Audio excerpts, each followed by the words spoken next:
மனோன்மணியம் சுந்தரனார் பல்கலைக்கழகம் உயர்கல்வி பயில வாழ்வில் வெற்றி பெற BA Tamil, BA English, BCom, MA Tamil, MA English, MA sociology உள்ளிட்ட பல்வேறு படிப்புகளுக்கு குறைந்த கட்டணத்தில் அட்மிஷன் நடைபெறுகிறது.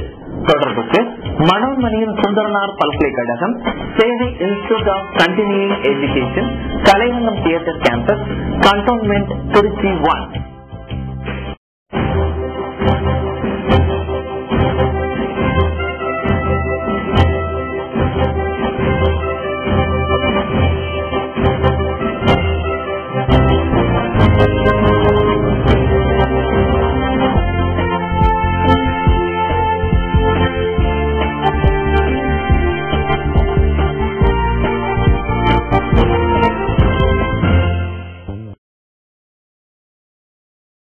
வணக்கம்.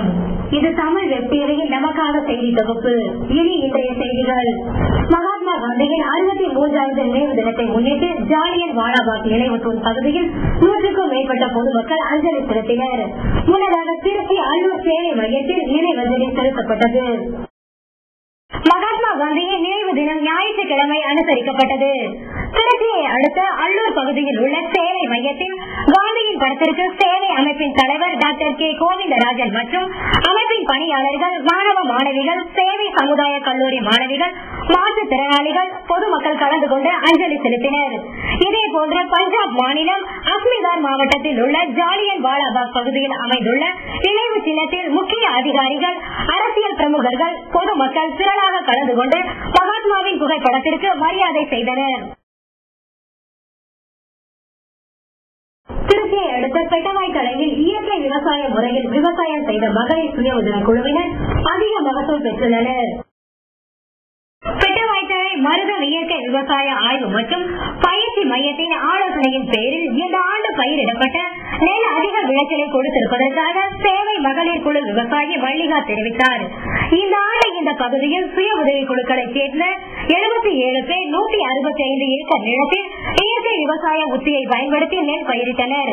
பஞ்சகாவியம், தலைச்சத்து உரம், மாட்டு தொழுவம் உரம், மண்புழு உரம் ஆகிய இரு பொருட்களை பயன்படுத்தி வேப்பம் இழைகளை அடிப்படையாக கொண்ட பூச்சிக்கொல்லி மருந்துகளை பயன்படுத்தி மகசூலை பெருக்கியுள்ளனர். மகளிர் சுய உதவி குழுக்கள் ஏக்கருக்கு சராசரியாக 45 மூட்டை நெல் மகசூல் ஆகியுள்ளது என்கின்றனர். ரசாயன உரம் இல்லாமல் இயற்கை உரத்தை பயன்படுத்துவதால் நிலத்தின் தன்மை காக்கப்படுவதுடன் இடுபொருள் செலவும் குறைந்த லாபம் அதிகம் கிடைத்துள்ளது என பெருமிதத்துடன் தெரிவிக்கின்றனர்.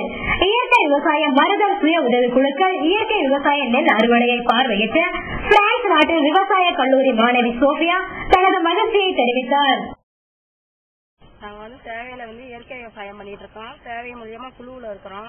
குழுவுல இருந்து மஞ்சக்காவியம், ஜீவாமிர்தம் எல்லாம் பண்ணிட்டு இருக்கோம். அந்த ஜீவாமிர்தமும் மஞ்சக்காவியமும் நெல் பயிருக்கு ஊத்துறோம். அதனால நல்ல மகசூல் கிடைக்குது. மண்புழு குப்பையும் நாங்க 15 நாளைக்கு வரைக்கும் குப்பையும் இட்டு இருக்கோம். அதனால நல்லா எங்களுக்கு நெல் நல்ல முறையில மகசூல் ஆகுது. 40 மூட்டையில இருந்து 45-50 மூட்டை வரைக்கும் இந்த வருஷம் நல்லா லாபமா இருக்கு. அதனால நாங்க இயற்கை விவசாயத்தையே செய்யலான்ட்டு இருக்கோம். இயற்கை விவசாயத்திலேயே நாங்க இதுல நல்லா லாபம் இருக்கிறதுனால இயற்கை விவசாயமே நல்லா செய்யறதுக்கு முயற்சி செஞ்சுட்டு இருக்கோம். All the crops like banana and produce and have good implementation with the soil and all biopesticide is very efficient because the rice is good and big. மத்திய அமைச்சர் அழகிரியின் பிறந்த நாளை முன்னிட்டு துணை முதல்வர் ஸ்டாலின் மதுரையில் உள்ள மத்திய அமைச்சர் அழகிரியின் இல்லத்திற்கு சென்று வாழ்த்துரை தெரிவித்தார். மத்திய அமைச்சர் அழகிரியின் பிறந்த நாள் ஞாயிற்றுக்கிழமை கொண்டாடப்பட்டது. இதனைத் தொடர்ந்து தமிழக துணை முதல்வர் ஸ்டாலின் மற்றும் அவரது சகோதரி செல்வி மதுரையில் உள்ள அழகிரியை நேரில் சந்தித்து வாழ்த்து தெரிவித்தார். பின்னர் செய்தியாளர்களிடம் பேசிய ஸ்டாலின் வாழ்த்து தெரிவிக்கவே தான் வந்ததாக தெரிவித்தார். ஸ்பெக்ட்ரம் விவகாரம் தொடர்பாக அழகிரிக்கும் திமுக தலைமைக்கும் கருத்து வேறுபாடு உள்ளதாக கடந்த தினங்களில் செய்திகள் வெளிவந்த நிலையில் தற்போதைய சந்திப்பு முக்கியத்துவம் பெறுகிறது. தமிழக மீனவர்கள் கடல் எண்ணெயில் தாக்கப்பட்ட பிரச்சனை குறித்து பேச்சுவார்த்தை நடத்த இந்திய வெளியுறவுத்துறை செயலாளர் நிர்மலா ராவ் அதிபர் ராஜபக்சேவுடன் ஆலோசனை நடத்தினார். நாகை மாவட்டத்தில் உள்ள சின்னக்குடியைச் சேர்ந்த மீனவர் பாண்டியன் கடந்த 22ஆம் தேதி வாக்சலசந்தி அருகே கடலில் மீன் பிடித்துக் கொண்டிருந்த பொழுது இலங்கை கடற்படையினரால் சுட்டுக் கொல்லப்பட்டார்.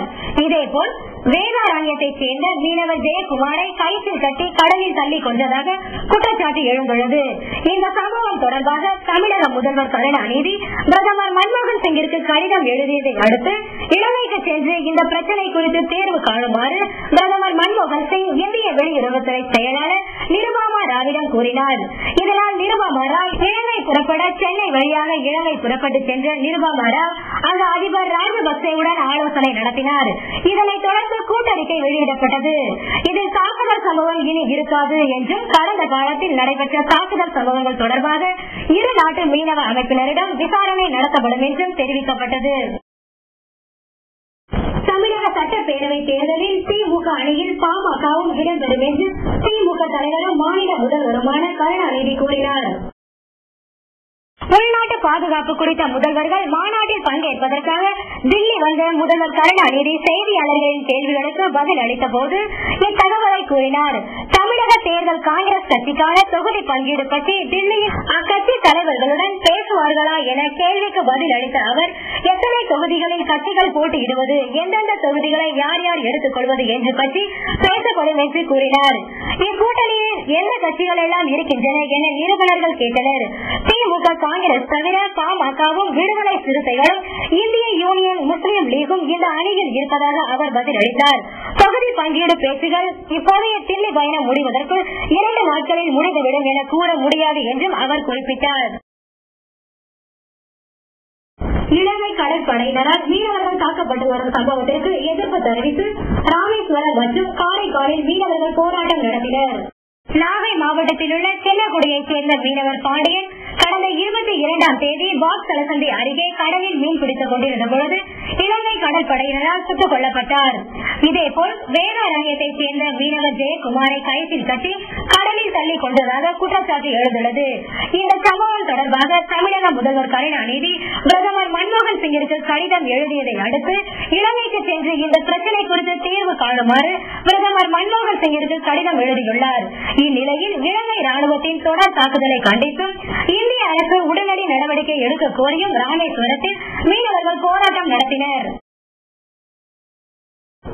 விடுமுறை இடைவேளைக்கு பின் செய்திகள் தொடரும். தமிழ்நாடு திறந்தநிலை பல்கலைக்கழகம் உங்கள் கல்வி தகுதியை வளர்த்துக் கொள்ள அரிய வாய்ப்பு. MBA, MA History, MA Public Administration, MA Sociology, MA Political Science, MA Economics, BA English, BA History, BA Economics, BA Business Economics, BA Tourism and Travel Studies, BA Public Administration, BA Political Science, BA Sociology, BA Social Work உள்ளிட்ட படிப்புகளுக்கு admission நடைபெறுகிறது. தொடர்புக்கு Sevai institute of continuing education, Kalaiyarangam campus, cantonment 21. Nehru Yuvakendra மற்றும் மாவட்ட நலப்பணி குழு system அமைப்பு இணைந்து நடத்தும் குறுகிய கால தொழிற்பயிற்சிகள் மாற்றுத்திறனாளிகள் உதவியாளர், செவிலியர் உதவியாளர், கம்ப்யூட்டர் பயன்பாடுகள், வீடியோகிராபி, மாஸ் கம்யூனிகேஷன், குழந்தைகள் பராமரிப்பாளர், டிடிபி உள்ளிட்ட அனைத்து படிப்புகளுக்கும் அட்மிஷன் நடைபெறுகிறது. தொடர்புக்கு சிஸ்டம் மையம், கலையரங்க வளாகம், கண்டோன்மெண்ட் திருச்சி 1. செய்திகள் தொடர்கின்றன. தற்பொழுது தலித் மக்களின் அடிப்படை உரிமையை பறிப்பது நியாயமா என்று மார்க்சிஸ்ட் கட்சி மாநில பொதுச் செயலாளர் ராமகிருஷ்ணன் கேள்வி எழுப்பியுள்ளார். மதுரை மாவட்டம் முத்தபுரத்தில் தலித் மக்களை கோயிலுக்குள் அனுமதிக்க வலியுறுத்தி மார்க்சிஸ்ட் கம்யூனிஸ்ட் கட்சியினர் ஆலய நுழைவு போராட்டம் நடத்த இருந்தனர். ஆனால் இதற்கு மாவட்ட கலெக்டர் அனுமதி தர மறுத்தார். இதனை எதிர்த்து கட்சி அலுவலகம் முன்பு ஆர்ப்பாட்டம் நடத்திய கட்சி பிரமுகர்கள் கைது செய்யப்பட்டனர். அதேபோன்று முத்தபுரத்தில் போலீஸ் பாதுகாப்பு போடப்பட்டுள்ளது. அங்கு ஆலயத்தில் நுழைய முயன்ற மார்க்சிஸ்ட் கட்சியினர் கைது செய்யப்பட்டுள்ளனர். இதற்கிடையில் கட்சி பொதுச் செயலாளர் ராமகிருஷ்ணன் செய்தியாளர்களிடம் பேசுகையில் கோயிலுக்கு செல்வது மக்களின் அடிப்படை உரிமை என்றும் இந்த பகுதியில் தலித் மக்களுக்கு அடிப்படை உரிமை மறுக்கப்படுகிறது என்றும் கூறினார். ராமகிருஷ்ணன் சட்டமன்ற உறுப்பினர்கள் நன்மாறன், அண்ணாதுரை, விக்ரமன், சம்பத், அனைத்து ஜனநாயக மாதர் சங்க தலைவர் வாசுகி உள்ளிட்டோரும் முத்தபுரத்தில் ஆர்ப்பாட்டத்தில் ஈடுபட்ட மகேந்திரன் உள்ளிட்ட 600 பேரை காவல்துறையினர் கைது செய்துள்ளனர். முன்னதாக மதுரை மாவட்ட ஆட்சியர் காமராஜர் பிரச்சனை குறித்து பேச வரும்படி அழைப்பு விடுத்திருந்தார். ஆனால் மார்க்சிஸ்ட் கட்சியினரின் பேச்சுவார்த்தைக்கு செல்லாமல் போராட்டம் நடத்தினர்.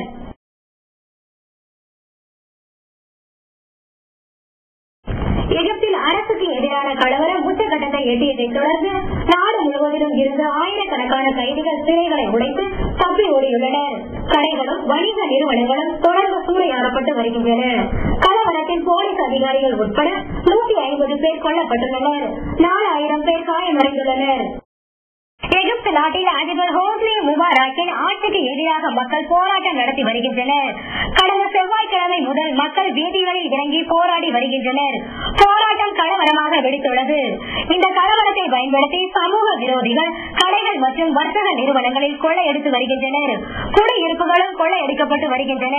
கலவரத்தை பாதுகாப்பு படையினரால் கட்டுக்குள் கொண்டு வர முடியவில்லை. ஊரடங்கு உத்தரவையும் மீறி பொதுமக்கள் கிளர்ச்சியில் ஈடுபட்டு வருகின்றனர். போராட்டக்காரர்களும் போலீசாருக்கும் இடையே நடந்த மோதலில் இதுவரை 150 பேர் உயிரிழந்துள்ளனர். பொதுமக்களின் எதிர்ப்பு வளர்த்து வரும் நிலையில் தனது அமைச்சரவையை கலைப்பதாக அறிவித்தார் ஹோஸ்னி முபாரக். இருப்பினும் அதிபர் பதவியிலிருந்து விலக அவர் மறுத்துவிட்டார். நாட்டில் ஜனநாயகம் திரும்ப நடவடிக்கை எடுப்பதாகவும் பொருளாதார சீர்திருத்தங்களை கொண்டு வரப்போவதாகவும் அவர் தெரிவித்தார். எகிப்தில் தவிர்க்கும் இந்தியர்களை சிறப்பு விமானம் மூலம் இந்தியா கொண்டுவர மத்திய அரசு முழு நடவடிக்கை எடுத்துள்ளது. கெய்ரோவில் சுமார் 3600 பேர் தவிப்பதாக தெரிகிறது. இதன் முதல் கட்டமாக ஏர் இந்திய சிறப்பு விமானம் மும்பைக்கு அனுப்பி வைக்கப்பட்டது. இந்த விமானம் கெய்ரோவில் இருந்து சுமார் 300 இந்தியர்களை ஏற்றி வந்த இந்த விமானம் இன்று மும்பை வந்து சேர்ந்தது. தேர்தல் பணிக்கான ஆய்வுகளை கூடுதல் தேர்தல் கண்காணிப்பாளர்களை கொண்டு பார்வையிடப்பட்டுள்ளது. இனிவரும் மே மாதத்தில் தேர்தல் எதிர்பார்க்கப்படும். இதனைத் தொடர்ந்து கூடுதல் தேர்தல் கண்காணிப்பாளர் அமுதா அவர்களால் தேர்தல் பணிக்குழு பாதுகாப்புகளை பற்றி ஆய்வுகள் மேற்கொண்டார். பின்னர் அவர் செய்தியாளர்களிடம் பேசும்போது கடந்த முறை எந்த அளவிற்கு பாதுகாப்பு ஏற்பாடுகள் செய்யப்பட்டதோ அதேபோல் தற்போது ஏற்பாடுகள் தீவிரமாக இருப்பதாகவும் ஒவ்வொரு வேட்பாளரும் தனக்கென தனி ஒரு வங்கி கணக்கை ஏற்படுத்தி அதிலிருந்து தேர்தலுக்கான செலவுகளை செய்ய வேண்டும் என்று கூறினார். மேலும் அரசு சார்ந்த இடங்களான சாலை, மின்கம்பம், சாலையோர மரங்கள், சுவர்கள் இவைகளில் எந்த ஒரு வேட்பாளரின் தேர்தல் விளம்பரங்கள் இருக்கக்கூடாது எனவும் தனியார் சுவர்களில் விளம்பரம் செய்ய வேண்டுமானால் அந்த சுவருக்கு சொந்தமானவரிடம் தகுந்த அனுமதி பெற்றிருத்தல் அவசியம் எனவும் கூடுதல் தேர்தல் ஆணையர் அவர்கள் தெரிவித்தார். ஒவ்வொரு கேண்டிடேட்டும் அவர் தேர்தல் அக்கௌண்ட் ஓபன் பண்ணணும். பேங்க் அக்கௌண்ட் அவர் மேற்கொள்ள எல்லா செலவினங்களும் அந்த பேங்க் அக்கௌண்ட் வந்து தான் செலவழிக்கும். இப்ப நான் ஒரு கேண்டிடேட் வச்சுக்கோங்க, நான் ஒரு பேங்க் அக்கௌண்ட் ஓபன் பண்றாங்க ரெண்டு. அதுதான் எலெக்ஷன் கமிஷன் அலோவ் பண்ற லிமிட்.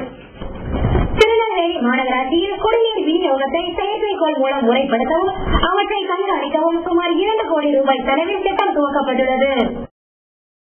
திருநெல்வேலி மாநகராட்சி 4 மண்டல பகுதிகளுக்கு குடிநீர் விநியோகம் செய்யப்படுவதை கண்காணிக்கும் பொருட்டு செயற்கைக்கோள் முறையில் கணினி மூலம் கண்காணிக்கும் முறை நடைமுறைப்படுத்தப்பட்டுள்ளது. 2,49,00,000 செலவிலான இத்திட்டத்திற்கான தொடக்க விழா மேயர் ஏஎல் சுப்பிரமணியன் தலைமையில் நடைபெற்றது. ஆட்சியர் ஜெயராமன் கலந்து கொண்டு செயற்கைக்கோள் மூலம் குடிநீர் விநியோக கண்காணிப்பு அமைப்பை தொடங்கி வைத்தார்.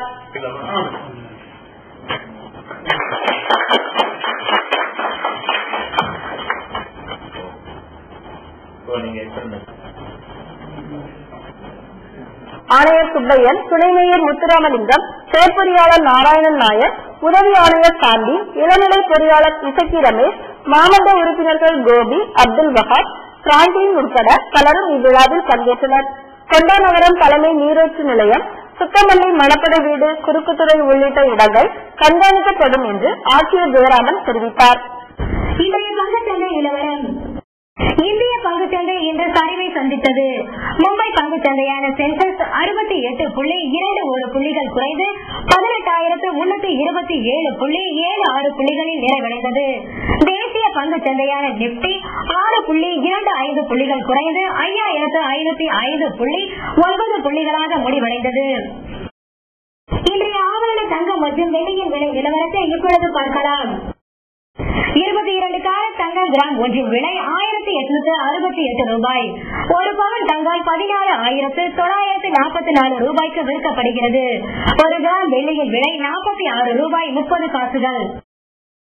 இத்துடன் செய்திகள் நிறைவடைந்தது. மீண்டும் வெற்றியின் செய்திகள் நாளை இரவு 9 மணிக்கு. கல்வி, குறும்படங்கள், ஆவணப்படங்கள் என ஏராளமான நிகழ்ச்சிகளை உங்கள் தமிழ் வெற்றியில் பார்த்து பயன்பெறுங்கள். வணக்கம். மனோன்மணியம் சுந்தரனார் பல்கலைக்கழகம் உயர்கல்வி பயில வாழ்வில் வெற்றி பெற BA Tamil, BA English, BCom, MA Tamil, MA English, MA sociology உள்ளிட்ட பல்வேறு படிப்புகளுக்கு குறைந்த கட்டணத்தில் அட்மிஷன் நடைபெறுகிறது. தொடர்புக்கு மனோன்மணியம் சுந்தரனார் பல்கலைக்கழகம், Sevai institute of continuing education, Kalaivannam theatre campus, cantonment, Trichy 1. Tamil Nadu திறந்தநிலை பல்கலைக்கழகம் உங்கள் கல்வி தகுதியை வளர்த்துக் கொள்ள அரிய வாய்ப்பு. MBA, MA History, MA Public Administration, MA Sociology, MA Political Science, MA Economics, BA English, BA History, BA Economics, BA Business Economics, BA Tourism and Travel Studies, BA Public Administration, BA Political Science, BA Sociology, BA Social Work உள்ளிட்ட படிப்புகளுக்கு admission நடைபெறுகிறது. தொடர்புக்கு Sevai institute of continuing education, Kalaiyarangam campus, cantonment, Trichy 1. Nehru Yuvakendra மற்றும் மாவட்ட நலப்பணிக்குழு system அமைப்பு இணைந்து நடத்தும் குறுகிய கால தொழிற்பயிற்சிகள், மாற்றுத்திறனாளிகள் உதவியாளர், செவிலியர் உதவியாளர், கம்ப்யூட்டர் பயன்பாடுகள், வீடியோகிராபி, மாஸ் கம்யூனிகேஷன், குழந்தைகள் பராமரிப்பாளர், DTP உள்ளிட்ட அனைத்து படிப்புகளுக்கும் அட்மிஷன் நடைபெறுகிறது. தொடர்புக்கு சிஸ்டம் மையம், கலையரங்க வளாகம், கண்டோன்மெண்ட், திருச்சி 1.